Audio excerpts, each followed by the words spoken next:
39 days की war हुई है, और उसके बाद इस्लामाबाद ने एक बड़ा एफर्ट करके डिप्लोमेटिक स्किलफुली डिप्लोमेटिक एफर्ट करके दोनों पार्टीज को नेगोशिएशन की मेज पे ले आए।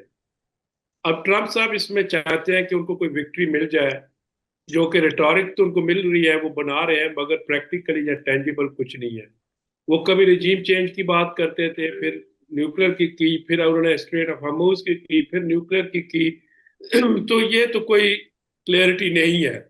मगर ये दुरुस्त है कि हमें नजर आ रहा है कि जी कि वो जंग से निकलना चाहते हैं, मगर कोई ट्रॉफी लेके, जो कि ईरानियंस उनको नहीं दे रहे। तो स्ट्रेट ऑफ हार्मूज को खुलवाने का मतलब तो ये है कि आप निगोशिएशन करें, जिस तरह बाकी इंटरनेशनल कम्युनिटी कह रही है, और हम सब उनकी रिक्वेस्ट कर रहे हैं कि जी के निगोशिएशंस करके इसको खोला जाए। और खुद उनकी एक ट्वीट कह रही है कि सब बहुत से मिसाइल पे चीज़ों पे एग्रीमेंट हो गया, मगर एक दो इश्यूज रह गए, उन पे भी हो जाएगा। तो मैं काफ़ी ऑप्टिमिस्टिक हूँ जब से ये इस्लामाबाद टॉक्स कंप्लीट हुई आज सुबह। मगर इसके साथ साथ हम ट्रंप की स्टेट ऑफ माइंड को रूल आउट नहीं कर। अच्छा, इस तमाम सूरत में मंसूर खान साहब आप क्या समझते हैं? डिप्लोमेटिक लैंग्वेज से मैं ज़रा समझना चाहूँगा।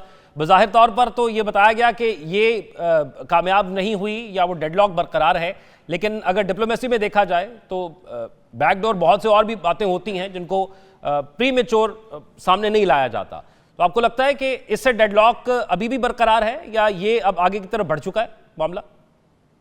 पहला मरहला था सिफारतकारी का, जिसमें पाकिस्तान ने बतौर फैसिलिटेटर या बतौर मीडिएटर या बतौर आप कह लें गो बिटवीन द टू साइड्स, दो वॉरिंग पार्टीज को नेगोशिएशन टेबल पर इकट्ठा लाने की कोशिश की, और उसमें कुछ मसाइल भी थे लेकिन फिर कामयाबी हुई। और बहुत हाई लेवल पे दोनों साइड्स जो हैं, चाहे वो आप यूनाइटेड स्टेट्स की बात करें या ईरान की बात करें, दोनों ने बहुत अपने हाईएस्ट तकरीबन लेवल पे आके इन टॉक्स को अटेंड किया। तो मैं नहीं समझता कि ये इसमें किसी किस्म के डेडलॉक या किसी किस्म के मुज़ाकरात की नाकामी की बात की जा सकती है।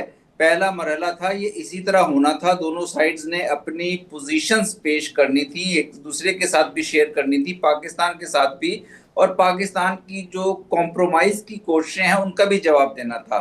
अब जो दोनों साइड से जो स्टेटमेंट्स आती हैं, खासतौर पे पॉलिटिकल लेवल पे, वो उनको उस तरह से नहीं देखा जाना चाहिए। वो पॉलिटिकल स्टेटमेंट्स हैं, और वो दोनों साइडें जब तक कोई एग्रीमेंट नहीं होगा, फाइनल एग्रीमेंट नहीं होगा, तो अपनी सख्त पोजीशन बरकरार रखेंगी।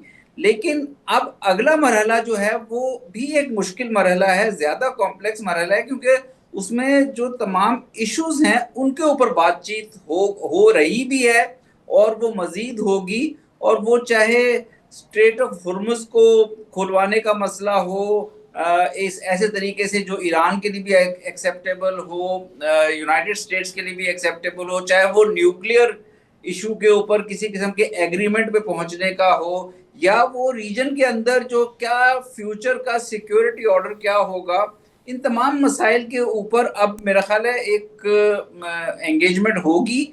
और 21 अप्रैल तक जो अंडरस्टैंडिंग यही है कि 21 अप्रैल तक ये सीज फायर होल्ड कर रहा है।